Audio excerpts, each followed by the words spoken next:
We never put much stock in the belief that everything happens for a reason. Everything never refers to something good, as in, she won the lottery for a reason. This needs no explanation. More typically, everything refers to something bad, as in, I was only 44 when I was diagnosed with Parkinson's disease. It has been 7 years since I learned I had Parkinson's disease, and every time I look in the mirror, I wonder what happened to the person I used to be. What were her goals? What were her aspirations? I no longer know. I can barely remember that life. Each morning I wake up remembering that I have an incurable progressive disease. It is always in the back of my mind. For a long time, we avoided situations where we might encounter those with advanced Parkinson's, unable to face what our own futures might look like. We felt guilty about this and hoped others would not one day find us too scary to look at. Cheryl and I met online and decided to put our brains together to share our personal triumphs and challenges, our fears, humorous moments, and everyday coping strategies. And so our website, PD Plan for Life, was born. After about 6 months, I started pestering Cheryl about going on the road to present our stories at Parkinson's conferences. Having spent my career behind the scenes, writing words that other people said, I was terrified at the prospect of speaking to a room full of hundreds of people. But Jean can be very persuasive and persistent. I told her we would just be ourselves, Cheryl, the funny one, and Jean, the straight woman. Nothing is too embarrassing for us to share.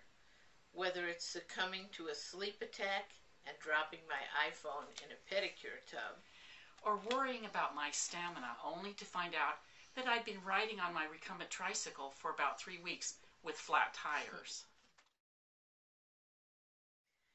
Never in our wildest dreams did we imagine where our partnership would take us, how many lives we would touch, and how it would give new purpose to our own lives, allowing us to do things we never dreamed we would do and meet amazing people we would otherwise never have met. That Jean and I decided long ago to seize opportunity from adversity and make the most of the good moments and days we have. And this means taking time out while we're on the road to share our favorite pursuits, eating hot dogs and pizza, sipping chocolate malts, and shopping. And when Cheryl and Tony visit us in Arizona, we enjoy cooking s'mores over our fire pit and relaxing in the spa. We are a support group of 2. And we made a pact never to be depressed at the same time. A good friend of mine asked whether I'd be willing to sacrifice my friendship with Jean and all that we've accomplished through PD Plan for Life in exchange for a cure. Let me think about this for a moment, I answered. We are talking about the same disease, aren't we? The one that slowly robs me of myself day after day until eventually it steals my basic humanness and I can no longer walk, talk, dress, or toilet myself? Yes, I would do whatever it takes to find a cure. And I'd miss you too, Cheryl.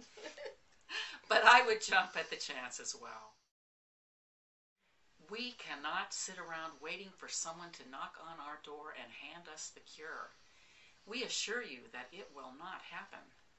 We will get the cure only when each of us assumes our responsibility and participates in clinical trials. No one else can do that for us. Jean and I have both participated in clinical trials, so we're not asking others to do anything we have not already done. So we live with hope. Hope that awareness about Parkinson's will spread. Hope that one day there will be a treatment to beat this disease. Hope that the actions we take now will alter the end that we refuse to contemplate.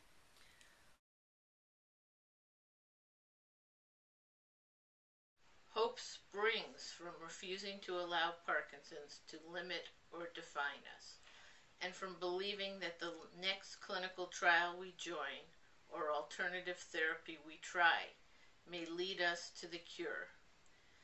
In the words of singer-songwriter Nancy Moran, if you believe in the impossible, anything is possible for you. So, let's put our brains together and support brain research.